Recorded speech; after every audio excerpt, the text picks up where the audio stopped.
So the content areas part has a selection menu here for all of the content areas. So you've got the header right, which is this part here, the home top, which is, this main part, home middle, home bottom, and then you've got the three footers, 1, 2, 3, which is 1, 2, 3. So we'll start with the header right here. So we'll come down here, and at the moment we've just got our custom menu, which is obviously this widget here. And so if you wanted to remove that, you would just hit remove, and that would get rid of it. There we go. So, but obviously I want that there because I want them to be able to navigate their way through the site pretty easily. I won't give it a title, and the menu would be, of course, the primary menu that we created. So I'll select that. Now, to add another widget up to here or to any of these content areas, you've just got to hit add a widget. And so you've got archives, calendar, you can add a calendar there, categories, custom menu, which is what's already selected, a featured page. Now the featured page tool, and I'll show you that in a moment. When I prompted you to create featured images for all of your pages, when you add in a feature page there, it will display, it can, if you want, display that featured image, and it makes the site look really good, seeing those images and that type of thing. So that's why you wanted to set that featured image. Featured posts displays some of your more popular featured posts, or whatever ones you want to feature. Featured tabs. The forms widget enables you to create a form. The forum login, we won't worry about that. Member profile, not yet either. The opt-in form will become important soon. That's how people opt into your email newsletter. A list of your pages, podcasts, worry about recent comments. Okay, RSS, a search bar. Text will probably become the most important one because that's where you'll add your content to this main part, and also images and that type of thing. But for this header, I'm just going to have the custom menu and also some simple social icons. I think it's important to have those connection points prominent on the homepage so that people can connect with you on Facebook and Twitter and that type of thing. So I'll select this one here, and it won't load yet because we haven't got anything selected to show them up. So these are all, the social connection points you can use. Dribble, email, Facebook, Flickr, GitHub, Google+, and all the rest of them.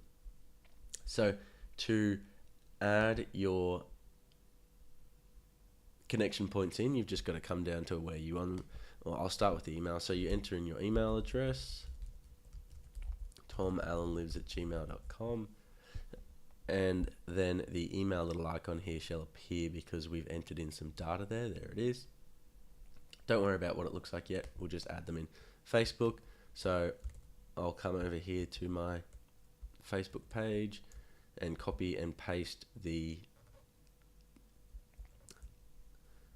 web address for your profile page. What else will I have? Google Plus, Instagram, Pinterest, Twitter handle. So you add your Twitter handle, and mine is Tom Allen is.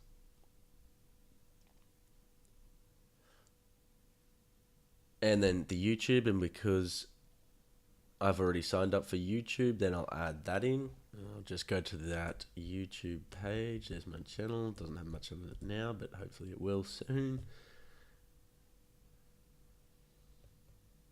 Okay, so there's YouTube. So there's my 4. You can include all of these, as much of these as you want. So, and they'll all just appear across the top here. You probably don't want to have too many, although I suppose there's no such thing as too many social connection points. So it's really up to you. Now, we should just customize these. So at the moment they're aligned left here, and I think that looks a bit out of place. So you can change it to be aligned in the center, which puts it there, or to the right, which is what I'm going to do.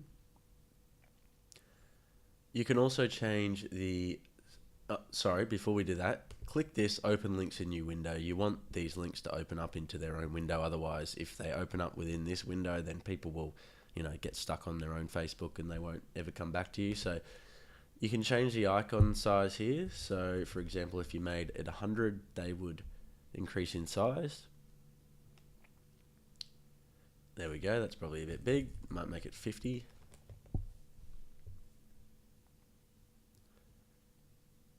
There we are. That's probably a good size there.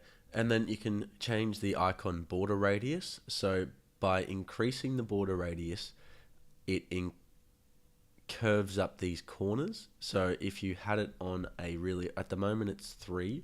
If I put it on 1, you'll see that the corners around these edges would become sharper.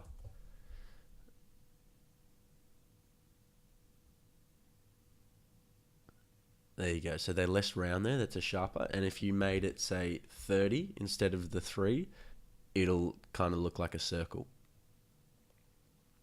There you go. So choose which one you want there. I don't mind the look of that. I might change it. But so that's how you change the size and the icon border radius. To change the color, you come here, and remembering that we have our color icons, our style color code. So if you came over here and you copied and pasted your green color, you can place it here in the icon font color, and I'll just have to remember that all those A. So if you pasted that there, it would change the little icon here to the green. There we go. Or if you wanted to, the background color instead of the icon color, so that'll make the background green and it would retain this gray in the middle. Or you could make the icon font color white.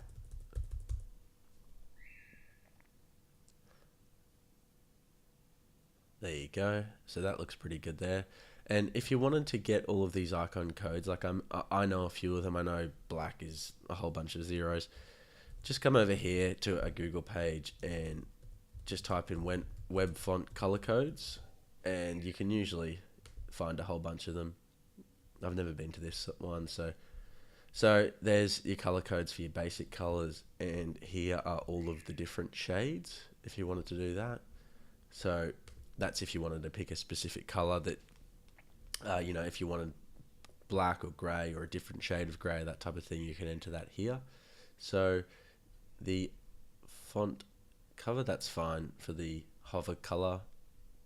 So I'm pretty happy with that. So those are the social icons there. That's how you customize those different things. Okay, so that's my header right, and I'll leave it there. And then we can come down to your home top, which is this part here. Welcome to our agency and our work. So I'll customize that now. Now this is a piece of content that I didn't get you to create before, just because, you can probably just do this really quickly on the hop. So I'm going to change welcome to our agency to achieve the absurd. Hopefully that comes up in capitals, may not though. Yep, there we go. So achieve the absurd, and then I'll change this header 3 to my tagline, which is social testing dedicated to achieving absurd goals. And then I'll change our work to start here. I think it's a good idea to have a button or that type of thing that says start here, because when people come to a website, having that prompt there to start here and see what happens, then it's a good cue for them to navigate their way around your website. You prompt them to where to go and that type of thing. So that's what I'll do there for the home top, and that's all I'll do. I'll just change those things.